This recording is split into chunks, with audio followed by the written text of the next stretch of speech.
So here's the standings right now when it comes to that, but obviously all the talk has been on Martin Odegaard coming off. As you could see, what it looked like on that situation, it looked like there was a bit of a twist in the dressing room as well.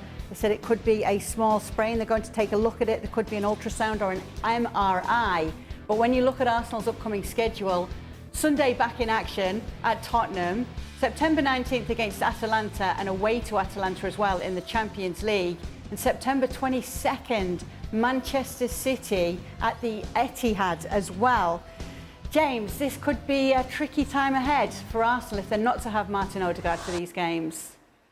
I mean, it's the worst possible news for them, really, if he is out for what's clearly a massive week in any season. The North London derby away from home, the first Champions League game away from home, and then the Premier League champions away from home. I mean, if there was ever a week you needed your captain, it was going to be this week. I mean, I'd say that one sort of small crumb of comfort for Arsenal fans is that he walked off the pitch. At least he wasn't taken off on a stretcher or sort of carried off.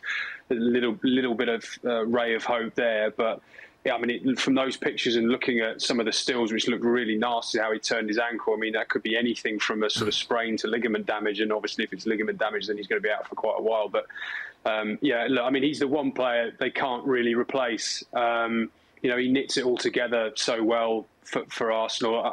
I'm sort of thinking about now options for Sunday, and the logical one is probably Kai Havertz dropping back into to one of the 8 positions that Ødegaard would play in, and then maybe trying to bring Gabby Jesus, if he's fit, in to play up front, or maybe they could play Trossard through the middle. But it's the knock-on effect. You're not just losing such a talented player with such a great range of passing, great temperament, you know, a real leader for Arsenal. It's the knock-on effect to the balance of the rest of the team, and Kai Havertz playing through the middle has been so good there that you know, I think they wouldn't want to drop Havertz deeper if they could possibly avoid it. But losing Ødegaard really causes them all sorts of problems. Yeah, Declan Rice suspended. Mikel Merino, who's come in, and he's got the shoulder injury, so he's unavailable. So that's a difficult scenario. Welcome to international football. We've all been there. You know, hobbling back to your club, wherever that would be at the time, and you know, the manager has probably got, in my experience, 7 or 8 players away, maybe more, and he's having sleepless nights about who's coming back fit. And for those that have done an ankle, and I don't know about Shaq, but I've done it several times, horrible. As James said, there's different extents, but you know, when you go over an ankle and as your career goes on, it just gets weaker and weaker, and almost all the players strap these things up, both ankles these days, to try and protect. But it really is, you know, you can go for MRIs and all that, and I know James was saying about walking off, but it really is this 24-hour thing. When you wake up the next day and it's a sprain or it's a ligament tear, whichever one it is, and 24 hours later, normally in my experience, you wake up and this thing can be swollen up and it's purple and it's black and blue, and it's like, oh my God, that can be weeks. You might get lucky and it might just be a little twist and you're a few days or maybe a week. But it's the perils of this sport that we watch and we cover and we played, and it's the perils of international football. You go away, you want to represent your country. It's not a World Cup, it's not a Euros, but it's still playing for your country, and you pick up these injuries from innocuous challenges, and it can really derail a season at club level, depending on the severity of it. So it's a blow, but it's something Arsenal, like other clubs, are quite simply going to have to deal with. Yeah, that is a big week ahead as well when you take a look at what they are returning to. And as James said, not the best news there, Frank. No, it's not a good news, but I twisted my ankle, my right ankle 16 times and my left ankle 15 times. And I twisted it the first time like Ødegaard, then I went back on the other side and I twisted the other side. Six days after I played. Well, if it's not a fracture, if your bone is not touched, I had 40% of elasticity of my tendon, my ligament, sorry. At 12, you normally have the surgery. But if you are, you know, and I was called a soft player in England, if you are quite strong, you know, you do the strap, and if you're an important game, you're going to be on the field. It's what I think. It might damage your ligament for after the football, but during that time, you can handle it. If you strap well, you can play with it. And you're gonna have treatment. The medical in '89 when I first twisted my ankle, it's not the same as now. So I'm pretty sure they can sort Ødegaard's problem out, and hopefully he can play for the Gunners. I thought Frank was going to give us a whole sort of 15-year history there. I thought we need like a full screen of his ankle. I tell you what, if I do that, we'll be here another 2 hours. But I tell you, Arsenal have to be... Look, clubs are smart these days. Most of us used to say, yeah, I'll play. Yeah, strap it up. Yeah, inject it. Yeah, I'll play. You have to be smart. It's a long season. You know, you have to protect these players. The league is not won and lost in a couple of weeks. Usually not, you know.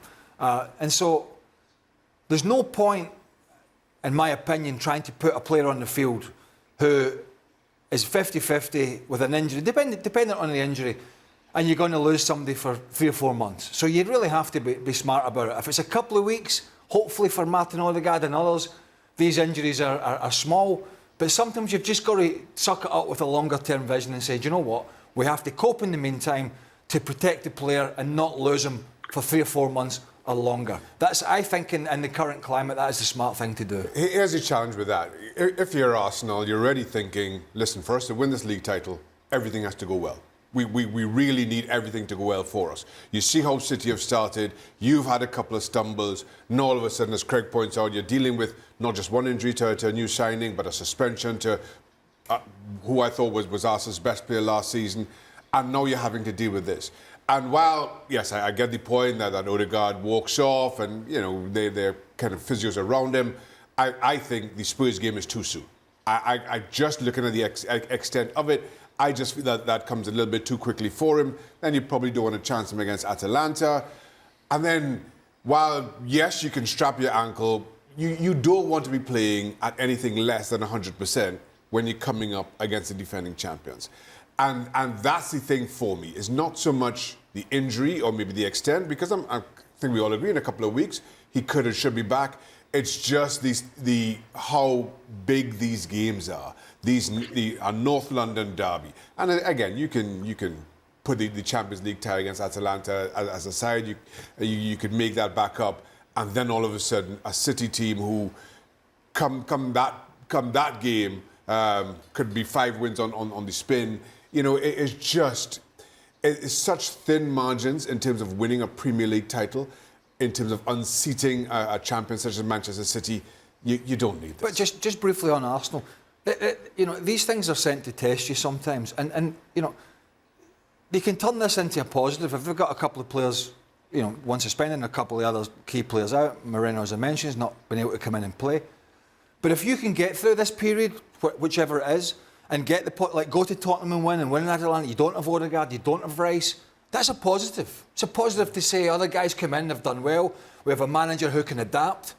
You know, whether it's dropping, as James said, Havertz back and Sterling coming in or Trossard coming in, whatever it is.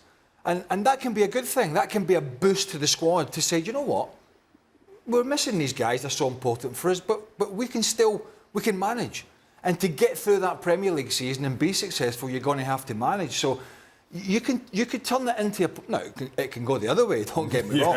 It can't, but if you're looking at it from that perspective, you can turn these problems to key players into a positive if you can go out and get results. Frank, be quiet, please. This is the most positive we've heard him all week. I'd like him to stay. That's a little bit too much positive for me. That guy... Right here. James, I'm going to go to you instead. Craig's saying Arteta could make this work for him. Can you agree with that?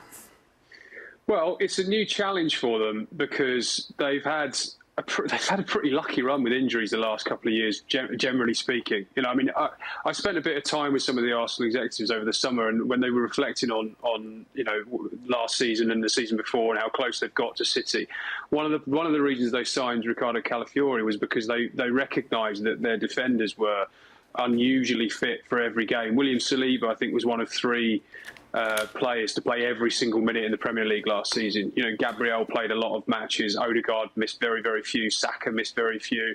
Declan Rice is obviously pretty much always available too. You know, they had a lot of luck go their way with injuries, and maybe it's starting to even itself out a little bit now with Marino being out. Calafiori's obviously also another one who's picked up an injury on international duty, and now potentially Ødegaard. So it is another test for them. I just another bit of context here, I think, is, you know, from some of those conversations that I had with them in the summer, they were so intent on hitting the ground running.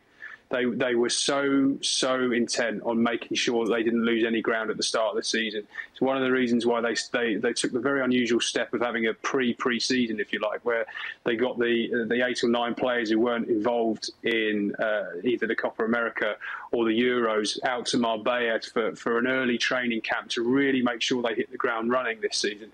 And so in that context, to lose the captain, who of course was one of those players, he was there front and centre on day one in Marbella. Norway didn't qualify for the Euro, so he had the summer off. He really wanted to be at the vanguard of this kind of mentality of, we are not going to, you know, fall short again. We are going to absolutely push them all the way. And for him now, the sort of poster boy of that mentality, to be facing potentially a spell on the sidelines, it is a major test for them that they've got to overcome.